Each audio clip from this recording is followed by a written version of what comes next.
우리 주제표와 또 감사 캠페인 같이 하겠습니다. 감사의 씨를 뿌려 행복의 열매 맺는 교회, 감사의 향기가 되겠습니다. 감사의 꽃을 피우겠습니다. 감사의 열매를 맺겠습니다. 아멘.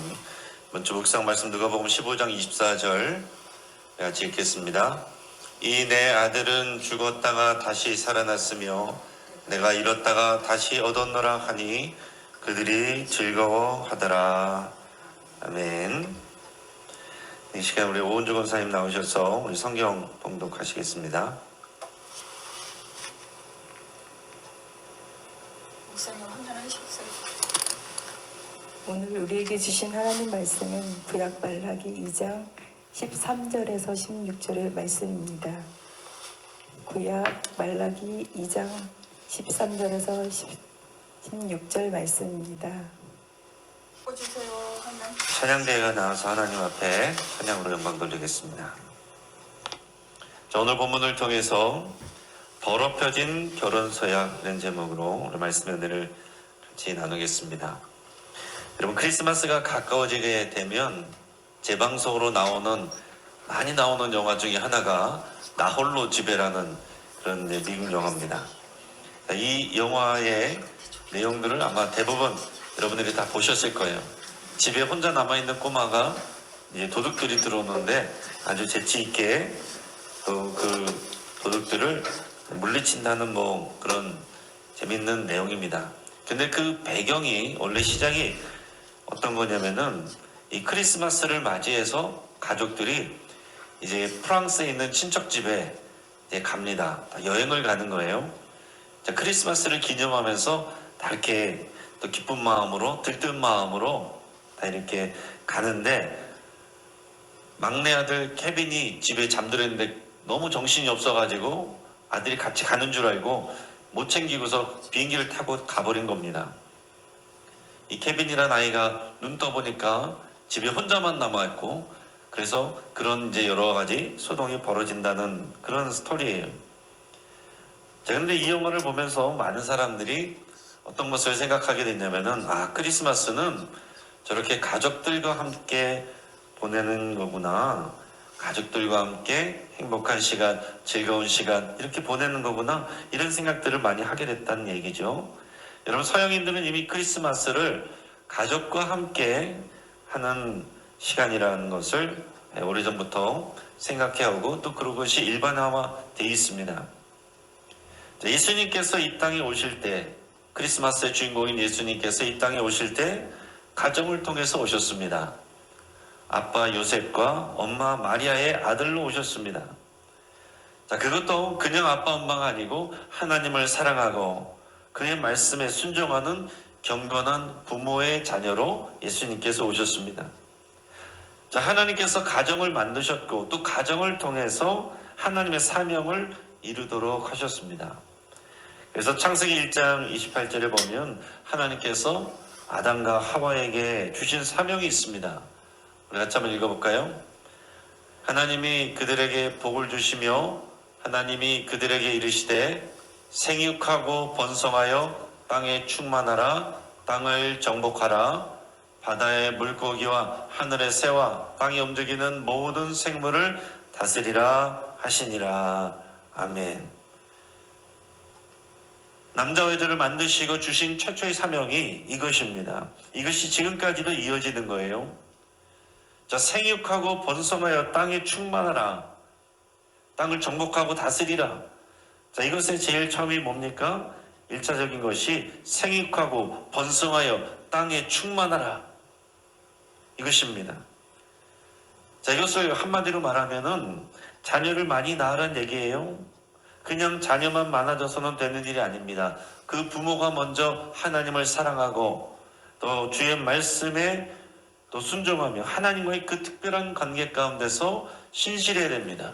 그런 부모의 자녀와 그런 부모의 자녀들이 또 부모님의 신앙을 따라서 그 신앙을 물려받고 그런 자녀들이 많아져서 그런 자녀들이 온 세상에 가득해지고 충만해져서 그런 신앙의 자녀들이 이 세상을 하나님의 뜻으로 순종하며 다스리고 하나님의 나라를 세워가는 것, 이것이 하나님의 계획이고 하나님의 마음이고 하나님의 뜻이라는 겁니다. 자, 현재 이슬람이 그렇게 하고 있습니다. 자, 유럽의 이민 간 무슬림들은요, 자녀를 많이 낳으면서 유럽이 자연스럽게 이슬람화되고 있습니다. 무슬림은 산하 제한을 하지 않습니다. 그래서 이슬람권에 있는 무슬림 여성들은 평균 6명 정도를 현재도 낳고, 유럽에 있는 무슬림 여성들은 평균 3.5명의 자녀를 또 낳는다고 합니다. 또 반면에 유럽 여성들의 출산율은 제일 높은 프랑스가 1.9명이고 영국은 1.4명입니다. 시간이 지날수록 이슬람 인구가 많아질 수밖에 없어요. 그 자녀들이 자연스럽게 그 나라의 국민이 되고 자연스럽게 이슬람 국가들이 돼가는 겁니다. 이슬람은요, 전도가 따로 없습니다. 자녀를 낳고 가족이 되면 자동으로 무슬림이 되는 거예요. 선택권이 없습니다. 자, 대한민국 정부는 1960년대부터 산하 정책을 폈습니다. 산하 제한 정책을 폈습니다. 그래서 온 국민이 가난에 허덕이던 1960년대는 이 산하 정책에 사활을 걸었는데, 많이 낳아 고생 말고 적게 낳아 잘 키우자, 이런 구호를 귀에 못이 박히게 외쳤습니다. 그리고 3335 운동 이런 것도 펼쳤다고 하는데, 이게 뭐냐면 3명의 자녀를 3년 터울로 낳아서 35세까지 단산하자, 이런 구호와 운동도 있었다고 합니다. 또 정부는 적게 낳기 운동에 전력을 쏟았습니다.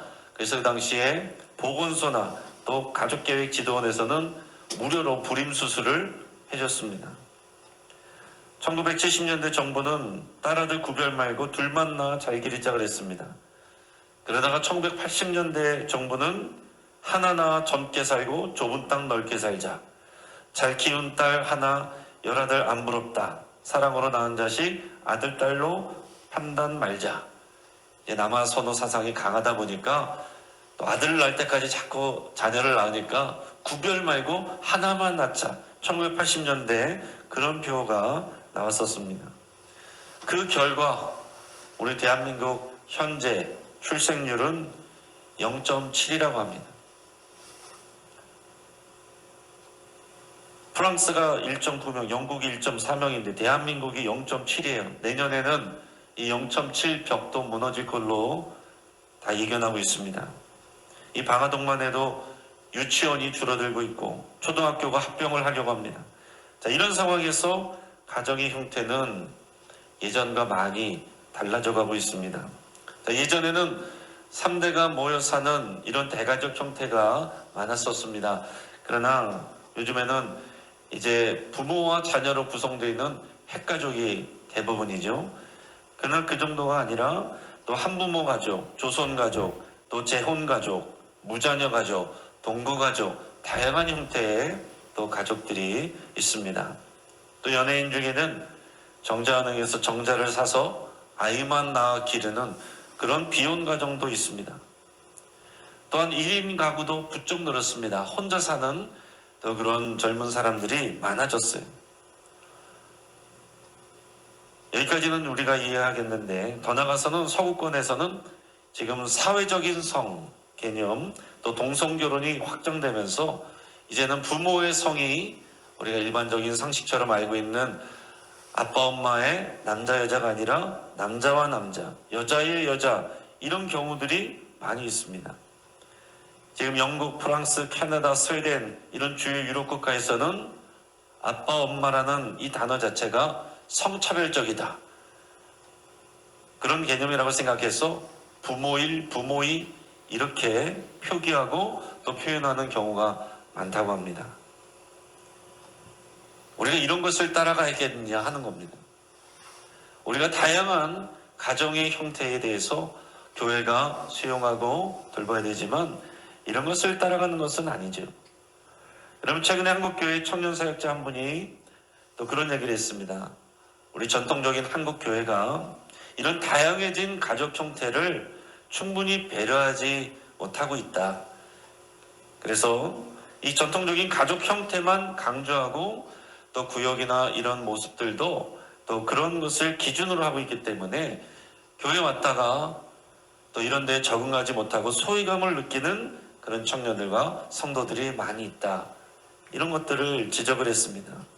일리 있는 얘기예요. 이제 다양해진 이런 가족 구성원들을 우리가 생각하고 또 그런 분들을 잘 수용하고 소외감을 느끼지 않도록 돌보고 배려하는 일, 이런 것들도 교회의 책임입니다.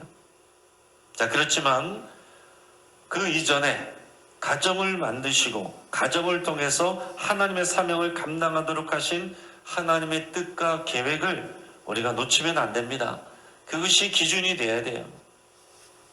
오늘 말라기서에서는요, 이 포로 귀환 공동체에서 일어나고 있는 결혼 현상 그리고 이혼에 대해서 하나님께서 지적하시고 책망하고 계십니다. 자, 요즘 시대의 시각이 아니라 하나님의 마음과 뜻, 천지를 창조하신 그 태초부터 하나님이 작정하신 그 마음과 뜻과 비전을 우리가 마음에 두어야 되고 배워야 되겠습니다. 자, 오늘 본문 앞에서 오늘 13절부터 읽었는데 그 앞에서는요, 하나님께서 이방신의 딸과 결혼하는 행태들을 지적을 하고 계셨습니다. 말라기서 2장 11절 12절 우리 같이 한번 읽어보겠습니다.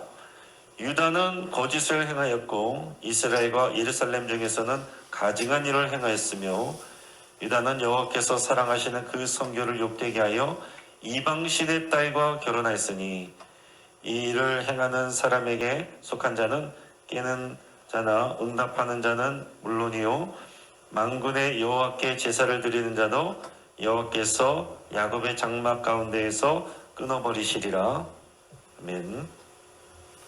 자, 하나님께서요, 유대인 남성들이 이방신의 딸과 결혼하는 일들을, 이것을 조상들의 언약을 욕되게 하는 일이다, 이렇게 말씀하셨습니다.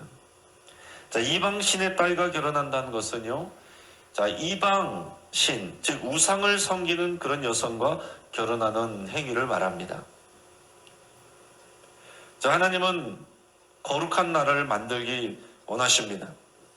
그게 지금도 이어지는 하나님의 뜻이에요.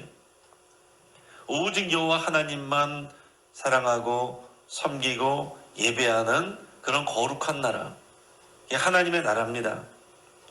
자, 이런 하나님의 나라는요, 마찬가지로 오직 여호와 하나님만 섬기고 예배하는 거룩한 가정이 기본이 되는 거예요. 이 거룩한 믿음의 가정이 기초가 돼서 이 거룩한 하나님의 나라가 이루어지는 겁니다. 그러니까 여러분, 거룩한 하나님의 나라를 만들어가는 하나님의 이런 귀한 비전은 먼저 내가 하나님을 사랑하고 경외하고 또 우리 믿음의 가정을 만드는 이 일에서부터 시작이 되는 겁니다. 이게 교회일 따로 우리 가정일 따로가 아니에요. 이게 연결이 돼 있는 겁니다. 그래서 하나님은 이스라엘 백성이 약속의 땅 가나안으로 들어갈 때 하나님께서는 가나안 족속을 다 몰아내라 그랬습니다. 그것은 그들이 하나님 앞에서 행하는 악한 일들이, 죄가 가득했기 때문이고, 그것이 첫 번째 이유이고, 또한 두 번째는 그들이 섬기는 이 바알신, 또 아세라신, 이런 우상 숭배에 또 하나님의 백성들이 물들지 않게 하기 위해서였습니다. 그런데 결국 역사적으로 다 쫓아내지 못했습니다. 이러저러한 이유로 다 쫓아내지 못하고 더불어 살았습니다. 그러다가 보니까 어떻게 됩니까? 결국 그들의 우상 숭배에 스며들었어요. 그들을 전도하는 게 아니라 그들의 우상 숭배에 물들었다는 얘기입니다. 물론 그들을 다 전도했으면 좋죠. 그런데 그게 안 되고 오히려 물들었습니다. 바알 숭배, 아세라 숭배를 배우게 되고 따르게 됐습니다. 하나님께서 계속해서 경고하셨는데 고치지 않았어요. 고쳐지지 않습니다. 그래서 그 결과가 왕정시대의 몰락이었습니다.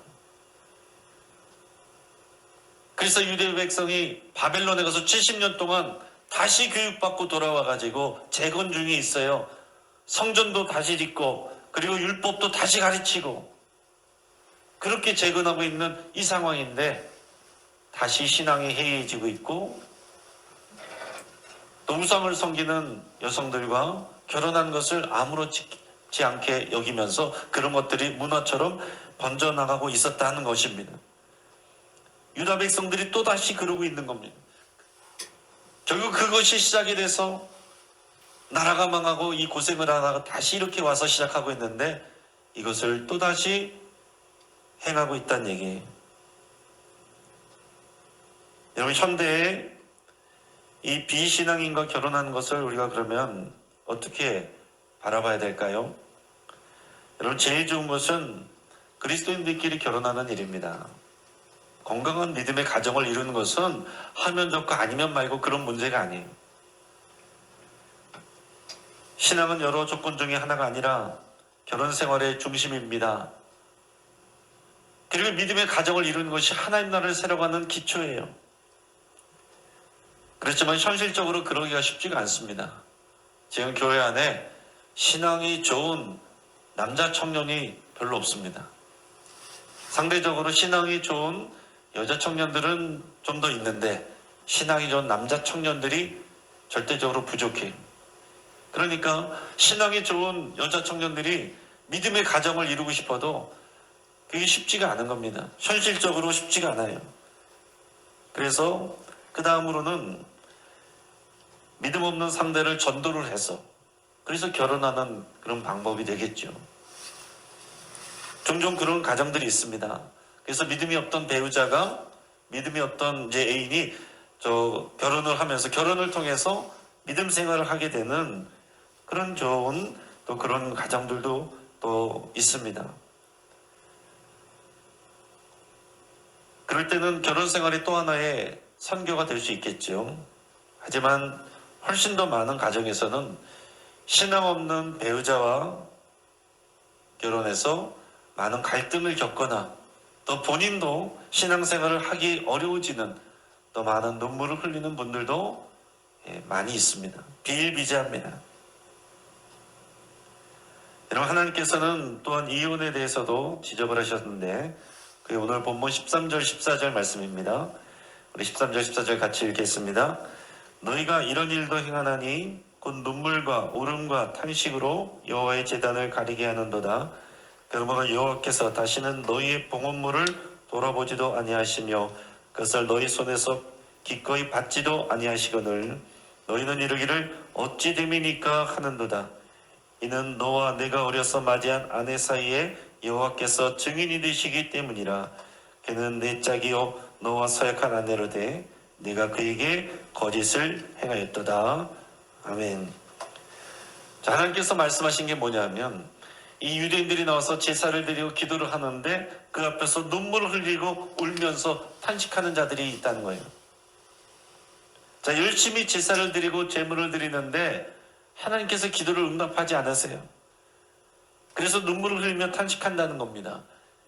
근데 하나님께서 왜 응답하지 않으시는지 이유를 말씀해 주시는데 유대인들 중에서 자신의 조강지처를 이유 없이 버리는 그리고 이혼하는 일이 많기 때문이라고 말씀하고 있습니다. 여러분, 물론 율법에는 정당한 이유가 있을 때 이혼을 할 수 있게 돼 있습니다. 그 자체를 또 아예 막아놓으신 건 아니에요. 그러나 단지 그냥 마음이 변해서 다른 사람들에게 마음을 빼앗겨서 조강지처를 버리는 일들이 흔해지고 있었다는 얘기예요. 이것은 하나님께서 미워하는 행위입니다. 결혼은 일종의 언약관계이고 서약입니다. 하나님과 백성의 관계하고 마찬가지예요. 여러분, 하나님과 백성들의 관계는 가정에서의 부부 관계로 묘사되잖아요. 성경이 그렇게 설명하시지 않습니까? 이 부부 간의 이 언약 관계는 하나님과 백성 간의 언약 관계와 성격이 같습니다. 그래서 그 관계 안에서 신실해야 돼요. 서로에게 충성스러워야 됩니다. 하나님은 결혼을 거룩한 언약 관계로 말씀하시는데 그런데 이 유대 남성들이 자신의 정욕 때문에 아내를 버리고 이혼하여서 상처를 주는 일들이 많이 있었던 겁니다. 자, 이어서 15절, 16절 같이 읽겠습니다. 그에게는 영이 충만하였으나 오직 하나를 만들지 아니하셨느냐? 어찌하여 하나만 만드셨느냐? 이는 경건한 자손을 얻고자 하심이라. 그러므로 내 심령을 삼가 지켜 어려서 맞이한 아내에게 거짓을 행하지 말지니라. 이스라엘의 하나님 여호와가 이르노니 나는 이혼하는 것과 옷으로 학대를 가리는 자를 미워하노라. 만군의 여호와의 말이니라. 그러므로 너희 심령을 삼가지켜 거짓을 행하지 말지니라. 아멘. 자, 여기서 15절에서 뭐라고 말씀하셨습니까? 오직 하나를 만들지 아니하셨느냐? 어찌하여 하나만 만드셨느냐? 그러니까 둘이 하나로 가정을 만드셨다는 거예요. 이는 경건한 자손을 얻고자 하심이라. 앞에서 말씀드린 것처럼 경건한 자녀들로 생육하고 번성하여 땅에 충만하고 다스리는 것이 하나님의 뜻이란 얘기예요. 그런데 이런 하나님의 뜻을 생각하지 않고 이 아내를 학대하고 아내를 버리고 하는 일들이 하나님 앞에서 미워할 일이고 가증하게 여기시는 그런 일이라고 하나님께서 경고하고 계시는 겁니다. 자, 그런데요, 이 내용들이 사실은 어떻게 해서 일어납니까? 그 종교적인 리더들이 똑바로 말씀을 제대로 가르치지 않았기 때문에 그렇습니다. 그래서 2장은요, 사실은 제사장들에게 주는 말씀으로 시작합니다. 제사장들이 하나님의 말씀을 받지 않고 그 말씀을 제대로 가르치지 않아서 본이 되지 않는 거예요. 그래서 지금 앞에서처럼 이방 여인들하고 결혼하는 것과 이혼하는 일들에 제사장들이 포함이 되는 것입니다. 그들이 본이 되지 않고 그런 모습을 보이고 말씀을 제대로 가르치지 않으니까 그 유대 남성들의 백성들이 그런 모습들을 따라가고 그것이 문화가 되는 겁니다. 세상이 다 그래. 남들도 다 그래.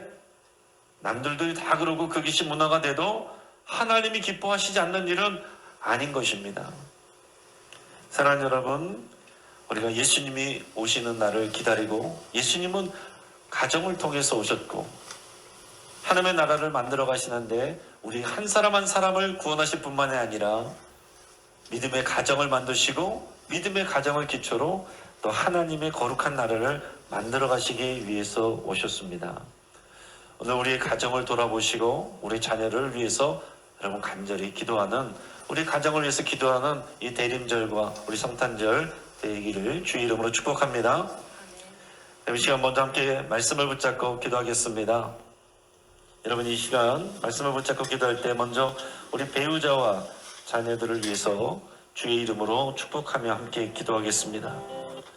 여러분, 우리 가정과 우리 교회와 다른 것이 아닙니다.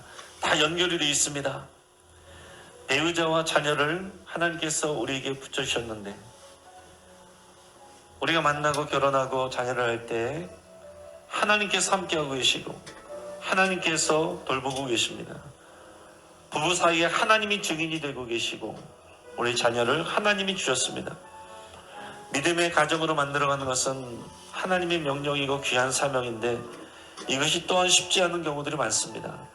그럼 특별히 여러분 안에 가정 가운데 또 믿음 없는 배우자와 또 자녀들을 위해서 예전에는 교회 나왔으나 지금은 교회 나오지 않고 예배하지 않고 하나님과 등지고 있는 자녀들을 위해서 여러분 간절히 기도할 수 있길 바랍니다. 사람의 말로 설득이 되지 않습니다. 변화시킬 수가 없습니다. 그러나 하나님께서 또 그들을 만나주시고 변화시켜 주시기를 우리에서 간절히 기도할 수 있길 바랍니다. 또 하나님이 기뻐하시는 건강한 믿음의 가정을 세우기로 결단할 수 있길 바랍니다. 하나님의 눈으로 가족들을 바라보고 대하기로 여러분 결단할 수 있길 바랍니다. 우리 가정이 믿음의 가정이 되려면 우리 가족들을 여러분 믿음으로 대하셔야 됩니다. 세상 사람들과 똑같이 대하면서 믿음의 가정을 만들어갈 수가 없습니다. 믿음의 가정이 되기로 원하면 믿지 않는 가족들 안에서 여러분들이 선교사처럼 하셔야 돼요. 여러분 그 사명을 감당하기로 귀한 사명 주신 것을 감당하겠다고 여러분 결단하시며 또 여러분들의 가족들을 위해서 배우자와 부모님과 자녀들을 위해서 눈물로 이 시간 같이 간절히 기도하겠습니다. 이 시간 주여 한번 부르짖고 합심해서 기도하겠습니다. 주여 할렐루야. 하나님 우리 감사를 드립니다. 하나님